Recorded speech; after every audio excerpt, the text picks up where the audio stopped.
کو سنے۔ اللہ تبارک و تعالیٰ نے جو قرآن کریم میں ہم تک نازل فرمایا ہے اور اللہ کے رسول صلی اللہ علیہ وسلم کے ذریعے جو ہم تک پہنچایا ہے، ہم اس کے قدرداں بن جائیں۔ نہیں تو میرے بھائیوں، آپ حضرات کو ایک بات عرض کر دینا چاہتا ہوں کہ یہ قرآن کریم اللہ تبارک و تعالی اگر پہاڑوں پر نازل کرتے تو پہاڑ ریزہ ریزہ ہو جاتے، اور اگر کسی انسان پر نازل کرتے تو وہ انسان پھٹ جاتا۔ سامعین اکرام، قرآن کریم کی یہ آیت لو انزلنا ھذا القرآن، اللہ تبارک و تعالی ارشاد فرما رہا ہے اگر ہم یہ قرآن کریم پہاڑوں کے اوپر نازل فرماتے، لو انزلنا ھذا القرآن علی جبل لرأیتہ، تو پہاڑوں پر جب اس کا نزول ہوتا تو آپ یہ دیکھتے خاشعا متصدعا، ڈر کی وجہ سے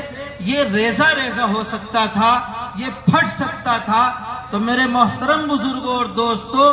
جناب پاک محمد الرسول اللہ صلی اللہ علیہ وسلم پر جو قرآن کریم کا نزول ہوا، یہ ایک اس وجہ سے ہوا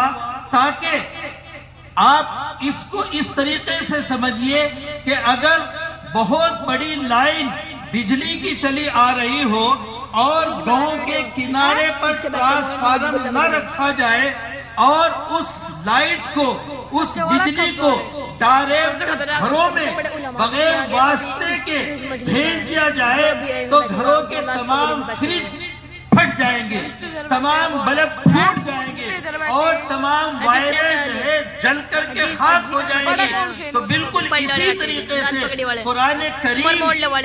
اس کا نزول ہونا شروع ہوا تو اس کے اندر بھی اتنا اہم کرنٹ ہے اور اتنی اہم طاقت ہے، اگر اس کو ڈائریکٹ اللہ تبارک و تعالیٰ کی طرف سے عوام تک بھیج دیا جاتا تو کہیں ایسا نہ ہوتا کہ عوام بھی پھٹ جاتی، ان کے سر پھٹ جاتے، ان کے دل و دماغ پھٹ جاتے۔ لیکن اسی وجہ سے خود اللہ تبارک و تعالیٰ نے اس کی طرف اشارہ فرمایا ہے کہ ہم نے